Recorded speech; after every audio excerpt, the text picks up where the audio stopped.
Ratusan siswa antusias dalam mengikuti kegiatan vaksinasi yang diadakan oleh Sekolah SMA Negeri 20 Makassar Sabtu 18 September 2021. Vaksinasi yang digelar oleh SMA Negeri 20 Makassar ini bekerja sama dengan Dinas Pendidikan Provinsi Sulawesi Selatan, Polrestabes Makassar, Polsek Tamalate, Nakes UMI Makassar, dan Lembaga Sosial. Kepala Sekolah SMA Negeri 20 Makassar, Mirdan Miding, mengungkapkan bahwa antusias siswanya cukup besar dalam mengikuti vaksinasi ini. Sekitar 350 dosis yang disiapkan dan melebihi dari target tersebut. Mirdan berharap setelah target vaksinasi tercapai, pembelajaran tatap muka akan segera dikomunikasikan, mengingat para siswa sudah rindu akan pembelajaran tatap muka.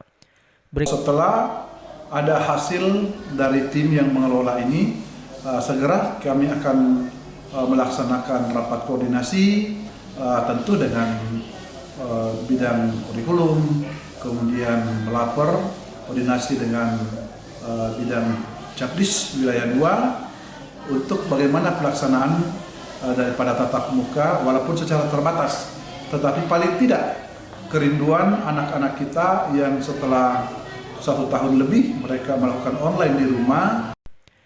Vaksinasi di SMA Negeri 20 Makassar ini melibatkan tenaga kesehatan dari Polrestabes Makassar dan Nakes Kampus UMI Makassar. Agus Salim, Fajar TV dan Fajar Radio melaporkan.